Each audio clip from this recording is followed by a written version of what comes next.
Olá pessoal, tudo bem com vocês? Estamos aqui para mais um vídeo do nosso canal Resenha Teológica e hoje nós vamos falar sobre esse livrinho aqui, olha. O que estão ensinando aos nossos filhos, de Solano Portela. Essa é uma pergunta interessante. Será que você sabe o que estão ensinando aos seus filhos na escola? E quando a gente faz essa pergunta, baseada aqui no livro do Solano, o que se tem em mente não é somente as questões ideológicas, mas sim ao método que está sendo utilizado para alfabetizar os nossos filhos na escola. Então, você sabe qual é o método que é usado para alfabetizar o seu filho? Você sabe qual é o método que a escola do seu filho utiliza?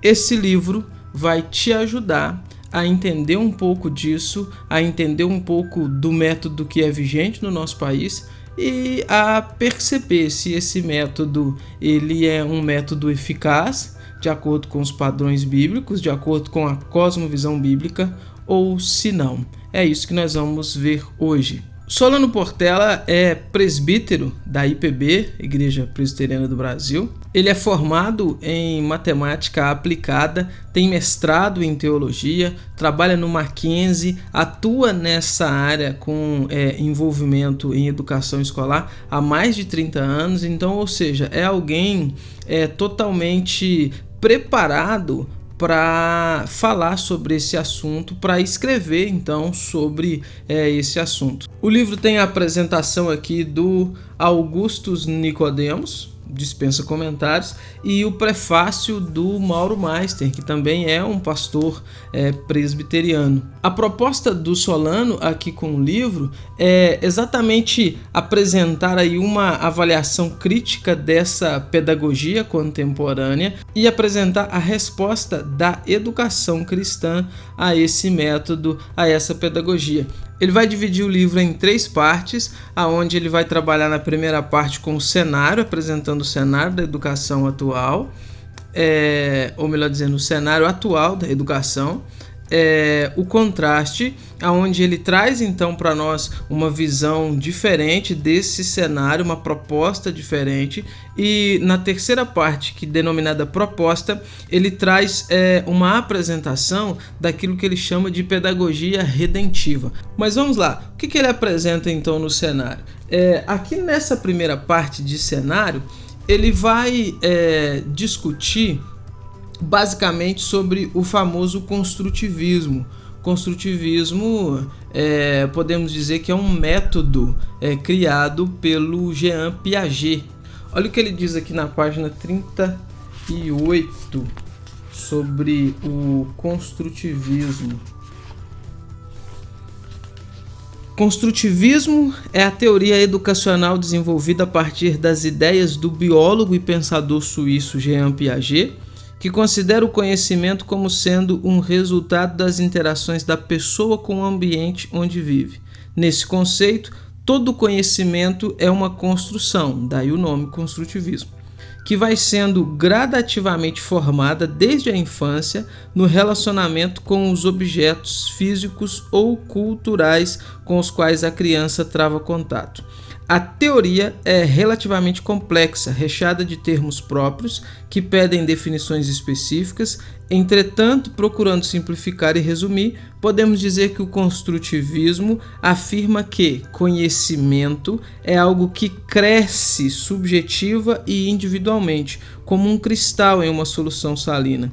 Neste sentido, não é algo que deve ser transmitido, dado pelo professor. O mestre é apenas um agente facilitador nesse processo de crescimento. A ideia do construtivismo é uma ideia que o professor, o mestre, ele não transmite conhecimento, ele não passa conhecimento. Então você não tem aquela figura de alguém que possui o conhecimento, passando esse conhecimento para alguém que não possui.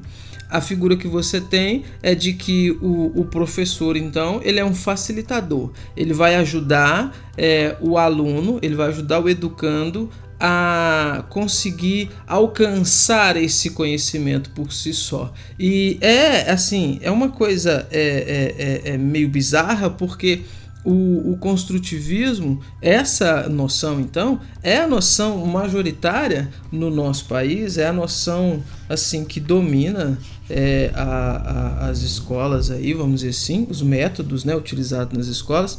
E outra coisa que ele diz aqui, na página 63, é que de acordo com o construtivismo, o que interessa é a pergunta e não a resposta.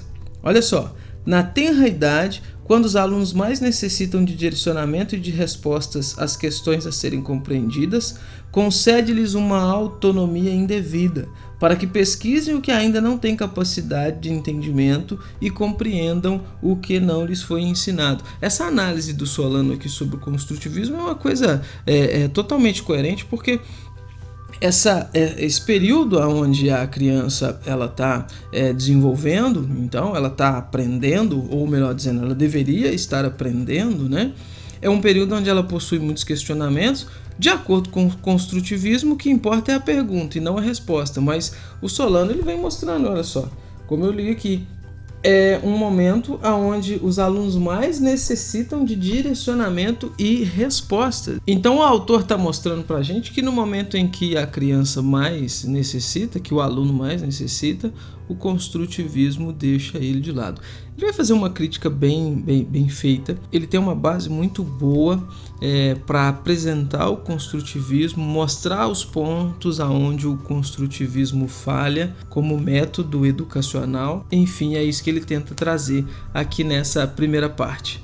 Outra crítica que ele vai apresentar aqui também sobre o construtivismo é que o construtivismo ele é, num certo sentido, uma liberação de absolutos morais. Ou seja, o construtivismo ele é uma espécie de relativismo moral. E a gente sabe que há um perigo muito grande nessa questão do relativismo moral, principalmente pensando nessa questão educacional, pensando nessa questão de um ambiente onde as pessoas estão ali para obter conhecimento, estão numa idade onde elas precisam ser instruídas.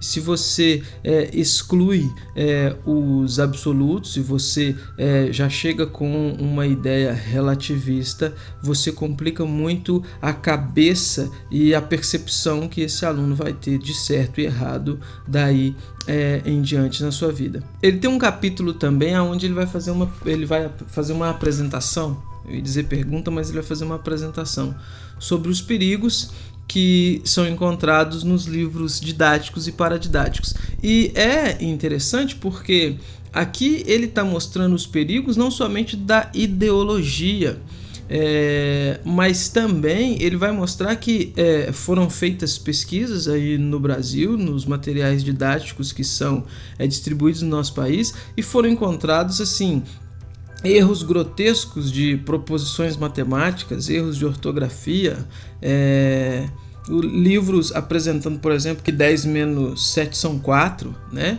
Uma coisa de loucos. Se bem que, se você seguir a matemática e o pensamento de uma ex-presidente que nós tivemos aí, a coisa, né, funciona bem bagunçado dessa forma mesmo.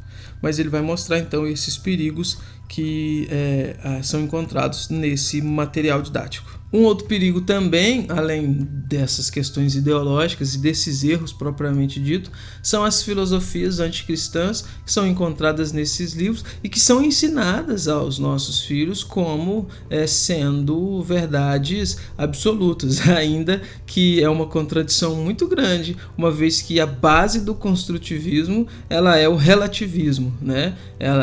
Ele foge de absolutos, mas tudo aquilo que é contrário à fé cristã, eles ensinam e eles apresentam como sendo algo absoluto. Agora, quando você chega com uma proposta cristã, com uma visão cristã de mundo, com uma visão cristã da coisa, eles logo fogem dela, de forma absoluta, inclusive. Na segunda parte, que é a parte do contraste, ele vai apresentar, então, alguns conceitos sobre uma educação escolar cristã. E ele vai trazer essa ideia dessa educação escolar cristã como uma alternativa a essa ideia a esse cenário que ele acabou de apresentar para a gente na primeira parte. Ele vai mostrar que a base de uma educação escolar cristã é uma cosmovisão bíblica. Mesmo que para muitos esse termo cosmovisão, essa ideia já está bem saturada, dado a tudo que a gente tem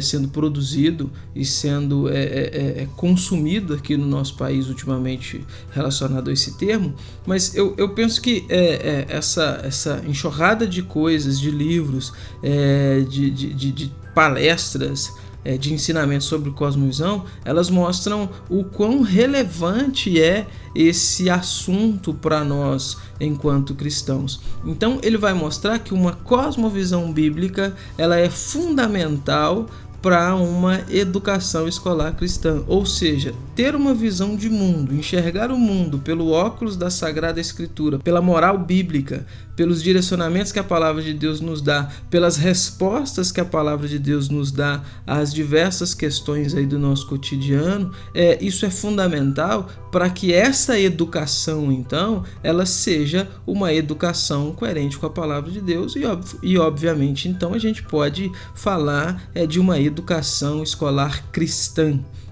E ele vai apresentar o Salmo 19 como sendo um fundamento de uma visão bíblica do mundo. Lembrando, né? Os céus proclamam a glória de Deus, o firmamento anuncia as obras de suas mãos, um dia discurso a outro dia, uma noite a outra noite. E ele vai fazer isso em forma de um quadro, né? Onde numa parte você tem o Salmo, na outra parte você tem a aplicação disso à vida, as decisões, enfim, a vida no geral. E então ele vai mostrar que essa visão ela é fundamental para isso que ele está defendendo. No capítulo 26 ele vai apresentar também um método que seria aí um método corrente contra o construtivismo, que é o método fônico. E eu quero só ler aqui para vocês ter uma noção da definição desse método. Está aqui na página 196. Olha o que o Solano diz. O método fônico afirma que se deve ensinar a criança a decodificar e codificar de forma gradual grafemas, ou seja, letras, né? E fonemas, sons. Ou seja, ela recebe instruções explícitas e sistemáticas de consciência fonológica. Simplificando, no método fônico, ensinam-se as letras e seus sons e depois as palavras. Essa instrução direta é totalmente oposta à visão construtivista, que postula uma metodologia na qual são criadas condições para que a criança expresse da forma que lhe for peculiar a compreensão das palavras complexas.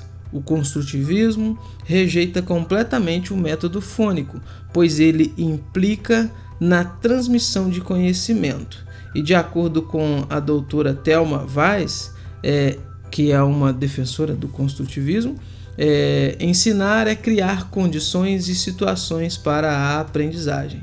E a ideia de que ensinar é transmitir informações é coisa de antigamente. Então ele vai apresentar que há sim um método concorrente, um método diferente e que obviamente ele se mostra, de acordo com a visão do autor, um método mais correto. Ele vai trabalhar também como a cultura ela sendo algo responsável também por uma educação cristã. Então ele vai transitar aí por vários aspectos culturais que acabam contribuindo para isso também. E na terceira e última parte, ele vai trazer aquilo que ele chama de uma pedagogia redentiva. Eu quero ler também aqui, está aqui na página 270. A definição, vamos dizer assim, do que seria essa pedagogia redentiva. Na realidade, 270 mesmo. Olha o que ele diz. A pedagogia redentiva penetrará na mecânica do conhecimento e pesquisará na vida dos educandos os caminhos do saber, mas sob o ponto de vantagem de se relacionar com o criador do conhecimento e fonte da sabedoria. entendendo como são as pessoas no seu interior. Pela revelação da palavra de Deus, saberá interpretar e relacionar os dados pesquisados, traduzindo-os em considerações verdadeiramente úteis ao processo educacional. Para ele, a pedagogia redentiva é uma pedagogia que leve a palavra de Deus em conta. É essa pedagogia que vem, então, como resultado, vamos dizer assim, dessa cosmovisão bíblica, dessa visão de mundo bíblica. E é uma pedagogia, então, que, diferente do construtivismo, ela entende que existem sim verdades absolutas, são verdades descritas na palavra de Deus. Ela entende que existe sim um agente transmissor de conhecimento, não um facilitador, mas alguém que possui esse conhecimento e vai passá-lo, e que esse conjunto, então, ele vai educar verdadeiramente, eficazmente, e vai fazer então com que a pessoa, o aluno, ele seja educado de forma integral. O livro, gente, assim, é fascinante e é totalmente pertinente. Para vocês terem uma ideia, foi um livro base dessa matéria de educação cristã no seminário. Então, vale a pena a leitura.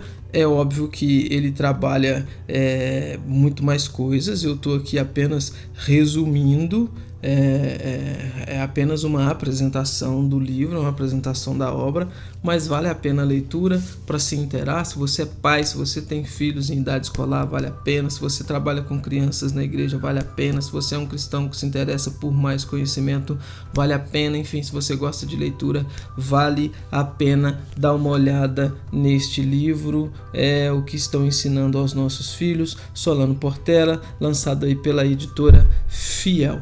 E desde já, não se esqueça de curtir e compartilhar o vídeo. Se você não é inscrito no canal, se inscreva no canal, porque direto tem conteúdo novo aqui. Eu vou ficando por aqui. Tchau, até os próximos vídeos deste canal.